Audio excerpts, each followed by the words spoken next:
Hey everyone, in today's bonus video I'm tackling one of Katelyn McCaigue's 100 Dragon Challenge prompts. I had to skip the bee dragon because anyone who knows me knows that I can't even handle looking at pictures of that kind of insect without breaking out into a cold sweat. So yeah, that wasn't gonna happen. But this week's prompt was phobia anxiety free, but something I feel turned up the difficulty a bit. This dragon's prompt was an ancient feathered jungle dragon.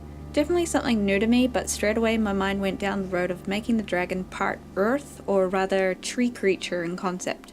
Be sure to check out Katelyn's original take on this prompt if you're curious to see what she came up with as well. It was certainly different to my own.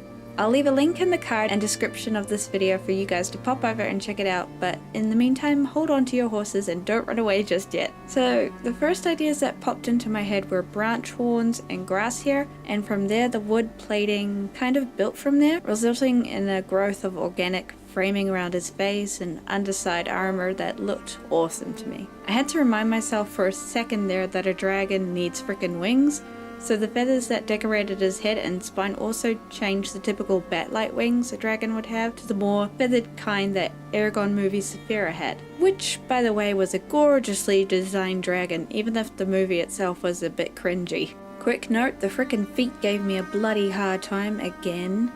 I went through round after round of bony fingers just looking frickin' weird before they ended up looking somewhat normal enough.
Anyway, an idea I had to help move things along was to integrate the dragon I designed into a photographic background.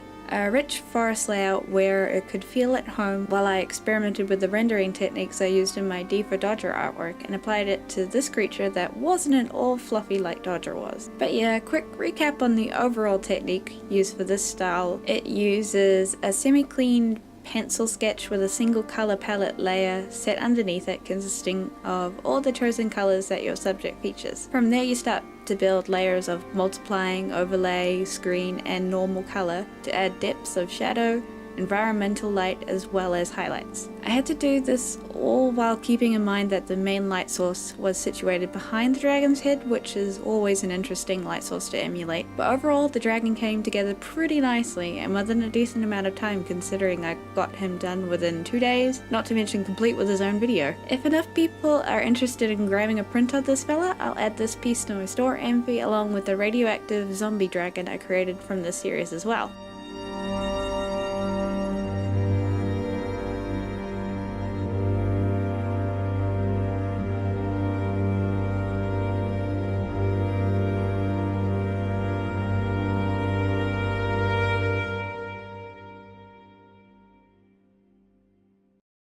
Thanks for watching everyone. If you enjoyed this video, be sure to flick that like button or leave a comment below. If you haven't already, be sure to subscribe so you don't miss out on any future videos. I upload every fortnight, and feel free to check out some of my other videos in the meantime. See ya!